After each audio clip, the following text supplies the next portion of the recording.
Oi gente, tudo bom? Meu nome é Flávio, eu sou ilustrador e animador. Eu estou aqui para fazer mais um dos nossos vídeos. Nesse vídeo de hoje, a gente vai tratar sobre o seguinte tema: forma e proporção. Por que a gente vai trabalhar com esse tema, forma e proporção? Porque são os dois elementos que compõem o desenho. A gente precisa recapitular, né, o vídeo passado que falava sobre o rascunho, né? Fazendo essa recapitulação rápida, a gente percebe que o rascunho ela é a base do desenho final. E o desenho final, na verdade, ele é uma segunda etapa daquilo que é o rascunho. E as formas e as proporções, elas são de essencial importância para a gente montar o esqueleto do desenho. Sem você trabalhar bem forma e proporção, a gente não consegue ter um bom desenho, um desenho bem construído. É como se a forma e proporção fossem o alicerce do desenho. Se a gente utilizasse uma comparação de uma casa, a casa pronta é o desenho já finalizado. Agora, o alicerce da casa são as construções de formas e proporções. Você monta um esqueleto, né, do que você vai querer fazer. Enquanto que o traço, o rascunho, na verdade, é o material, né, um material de boa qualidade. Você faz uma boa estrutura básica para construir uma casa que vai ser muito forte, uma casa que vai ser muito bem feita. Então agora a gente está nessa segunda parte, que é a parte de você estruturar. Uma coisa que é importante também a gente ter em mente é que o desenho, né, é uma forma da gente representar os objetos que existem ou que foram imaginados, mas todos esses objetos, essas figuras, elas precisam estar de acordo com a nossa percepção. E a gente tem uma percepção em 3 dimensões, porque o mundo que a gente vive, ele é tridimensional. Ele tem a sua largura, a sua altura e a sua profundidade. Só que a gente faz isso no papel. E o papel, na verdade, ele é uma coisa que ele não tem 3 dimensões. Ó. Ele tem 2 dimensões, ele só tem altura e largura. Então, a gente precisa ter um método para a gente transformar aquilo que é dimensional para uma dimensão em 2D, apenas em 2D. A forma como eu compreendo a construção do desenho, do rascunho, também tem a ver com a forma com que eu aprendi, né, o desenho. Me faz chamar essas utilizações de forma de proporção com o nome de módulos. A gente se apropria dessas formas, a gente dá a elas proporções, a gente divide elas, a gente monta coordenadas nela e ela acaba sendo utilizada como uma espécie de um módulo para você poder dispor, né, a sua ideia, a sua figura. Então por isso a gente chama isso de módulo. Tem gente que usa outras palavras. Tem gente que nem usa esse tipo de coisa, mas é a forma como eu aprendi e a forma como eu pretendo passar para vocês. As formas mais simples são as mais usuais da gente utilizar como módulos para fazer o rascunho. O triângulo, o círculo, o quadrado, algumas derivações deles, que seria quadrado com pontas, com cantos arredondados ou com traços mais arredondados, levando sempre em consideração que para que isso funcione bem e de forma interessante, é importante que a gente faça uma espécie de uma subdivisão. Por quê? Porque a subdivisão é simples também, né? É você dividir a figura no meio e você dividir ela tanto na horizontal quanto na vertical. E aí você tem, na verdade, como se fosse um eixo, né? XY. Isso vai te dar uma representação de coordenada. E através desse recurso, que é muito besta, você vai saber, por exemplo, na hora de você fazer um rosto, né, igual aqui, ó, eu vou tentar traçar aqui. Ó. Você tem uma linha onde vai ser ocupado os olhos. Você tem uma linha onde vai ficar o alcance do nariz, da boca, do seu queixo, a linha da sua testa, a linha da sua sobrancelha. E você vai ter uma divisão, né?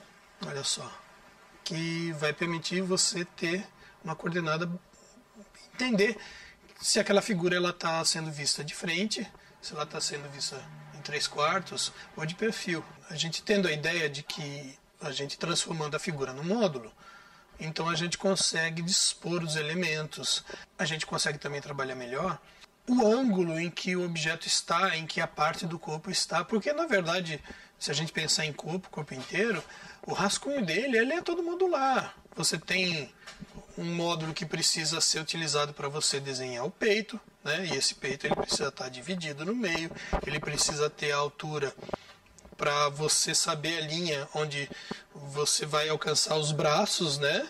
E os braços, eles são formas, eles precisam ter todas as articulações e tudo isso a gente tem como fazer modularmente. A forma modular é a forma provavelmente mais simples da gente fazer isso. Tudo a gente transforma em módulos. E isso dá uma possibilidade enorme de criação. Você poder misturar e combinar formas diferentes, trabalhando elas como se fossem módulos, vai permitir você criar personagens, criar figuras diferentes, bastante características, né? Isso ajuda muito até em processos posteriores. Isso a gente percebe, por exemplo, numa matéria chamada Gestalt, que ela tem a ver com a forma das coisas, formas dos objetos, e esse Gestalt, ele acaba sendo útil quando você não entende que tudo que você pode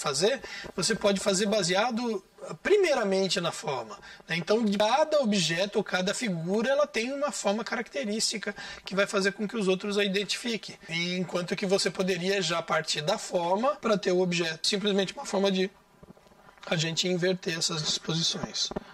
A gente vai usar para essa videoaula a base mais simples de todas. É mais fácil de se modelar, de se alterar e de se aplicar, que é o círculo. Quando a gente pega um círculo e a gente divide ele no meio, tanto na horizontal quanto na vertical, a gente facilmente transforma ele numa figura tridimensional. A gente gira ele no espaço e aquilo se transforma numa coordenada que a gente compreende de que lado ele está sendo visto. E aí, em cima disso, a gente consegue montar desde objetos até figuras, como a figura humana, um rosto. A gente consegue fazer uma mão.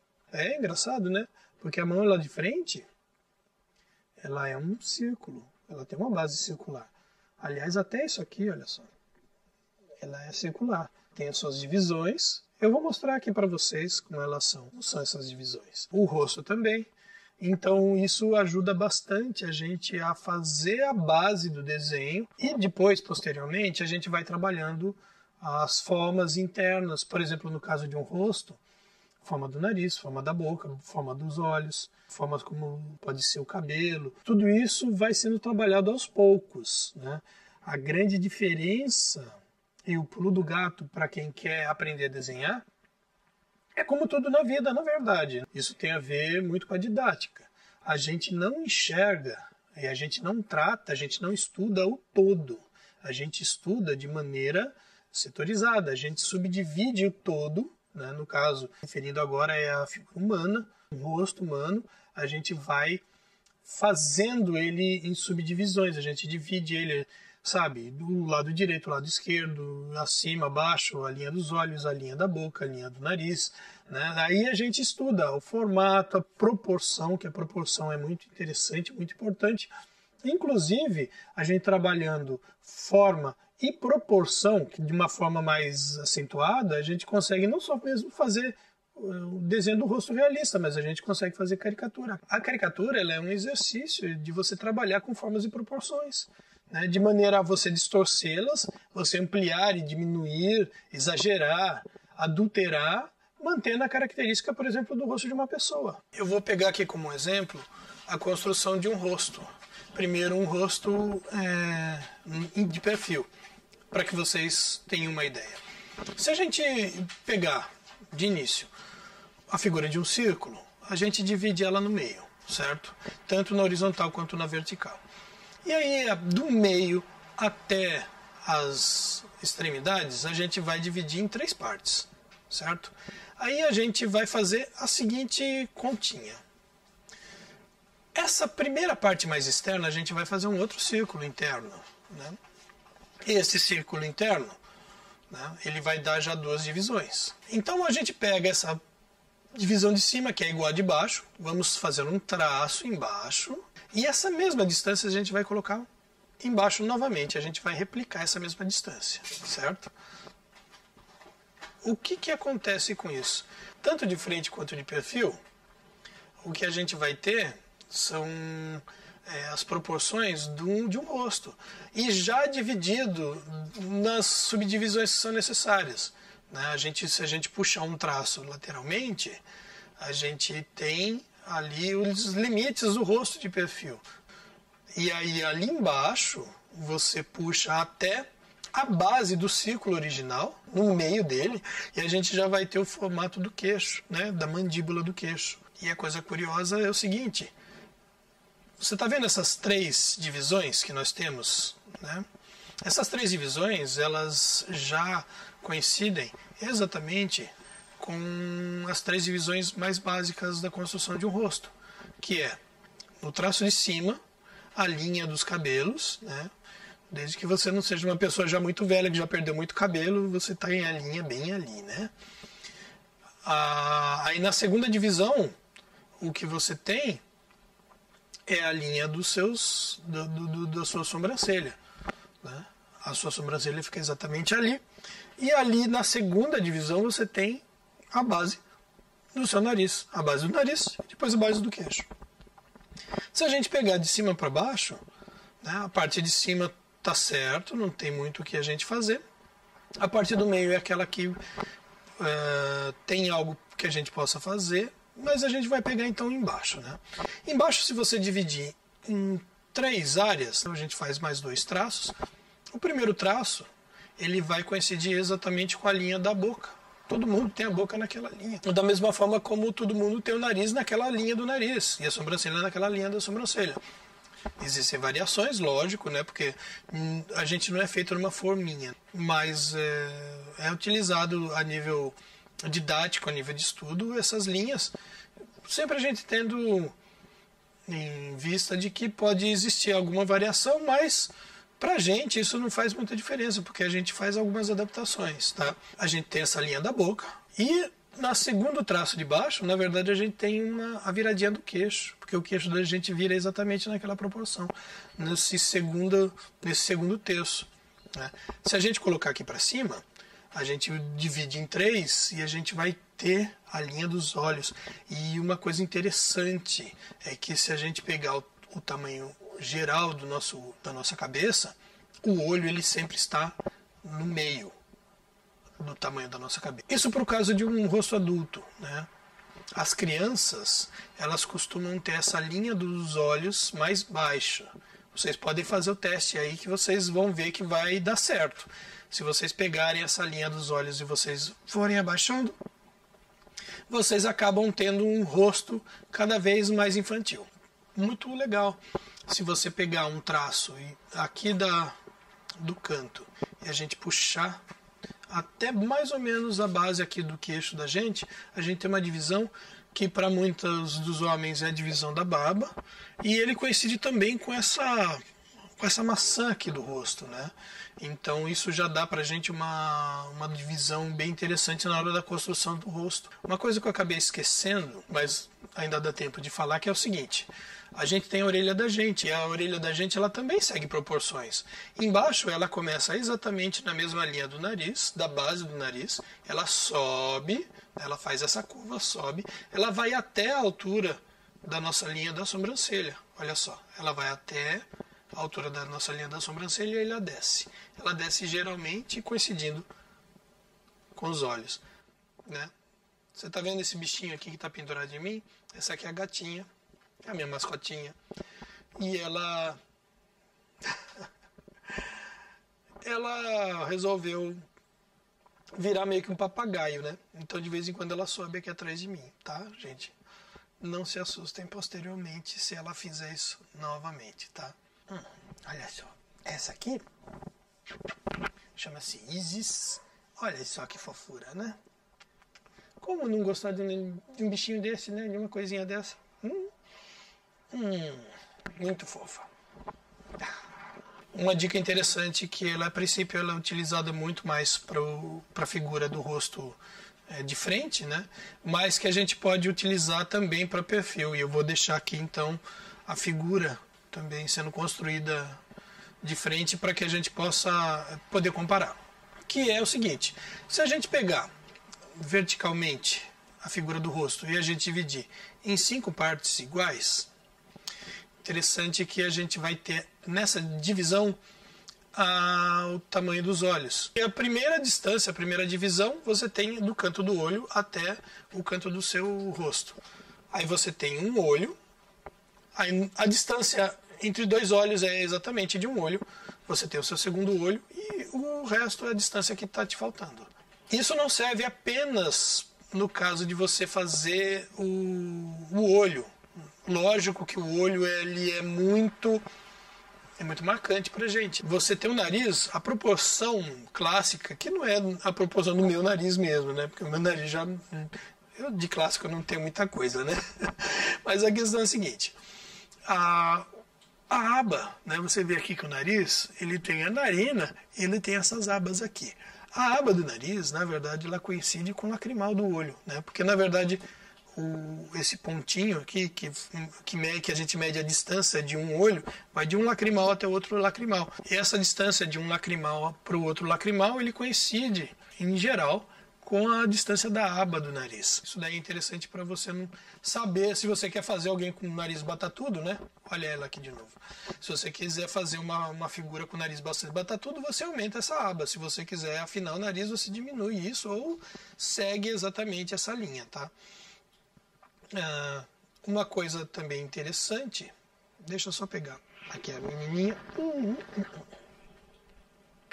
A nossa boca, ela, em geral, ela começa e ela termina bem no meio dos nossos olhos. Se você fizer um traço, você vai ver que é exatamente onde começa e termina a nossa boca. E até tem um outro exercício bastante interessante, que se você pegar no centro do seu queixo e fizer uma linha reta que vai até o canto do olho, essa linha reta ela vai passar aqui, olha, no canto da boca. No desenho de perfil, a gente pode fazer um pequeno exercício de transpor. Olha ela de novo. A gente pode fazer um pequeno exercício de transpor essas linhas no rosto de perfil. Dá um pouquinho mais de trabalho, né? Porque não é exatamente no ponto que a gente está vendo, mas serve para a gente fazer um teste. Se os limites dos olhos, da boca, se eles estão legais. E a gente muitas vezes faz um ajuste. A cara dela dá um desenho legal, né? Ai, menininha, você é um barato, cara. Você é um barato. Então. Vem cá, nenê. Vem cá. Ai, ai, ai. O que seria da minha vida sem você? Princesinha? Coisa linda. Eu escolhi fazer a construção do rosto por ser uma coisa até meio mitológica, né? A maior parte das pessoas, elas sonham em poder desenhar o rosto, né? Eu mesmo, quando comecei a desenhar, a minha maior frustração antes de aprender a desenhar era não conseguir fazer um rosto direito. Eu não conseguia desenhar um rosto. Eu desenhava qualquer coisa menos um rosto. Desenhava um rosto, na verdade, daquele jeito que você imagina, né? Aquele rosto que o olho, você não tem muita noção de como é que está o olho, como é que está a boca, como é que está o nariz. Só que aquilo não era convincente e nem era bom, né? Então, assim, muita gente... o rosto é onde o bicho pega, né? Onde ficam os traumas. Eu não consigo desenhar, não tenho jeito para isso. E é o desafio maior que a gente tem, né? Fazer um rosto. Desenhar a pessoa que a gente gosta, desenhar os nossos pais, desenhar nós mesmos. E é um trauma de todo mundo que gosta de desenhar não conseguir fazer um rosto e não conseguir fazer um rosto do jeito que tá vendo, né? E muitas vezes a pessoa não consegue porque ela fica prestando atenção nos detalhes, tipo no formato do olho, no formato da boca, sabe, em alguns detalhes do cabelo, da orelha. E não entende que por trás disso você precisa ter uma estrutura que coloque tudo no lugar certo. Aí você faz umas coisas que são doidas, né? Lógico que existem algumas dicas que vêm depois, por exemplo, como você deve traçar o olho, como você deve traçar o nariz, como você deve traçar a boca, que isso tem a ver com o peso que cada parte, cada volume tem com relação ao traço. Mas isso daí é uma coisa que a gente aos pouquinhos vai construindo, né? E eu escolhi o rosto para mostrar para vocês o quanto é interessante, quanto é útil a gente trabalhar as formas geométricas com as proporções, com as divisões. Isso é uma coisa de matemática. A gente pode dizer que isso tem muito mais a ver com geometria do que a gente imagina. Tem gente que diz que a matemática está em tudo, talvez ela esteja em tudo. Ela é uma das formas de interpretar o mundo. E a arte precisa da matemática, e não é só no desenho, é na música.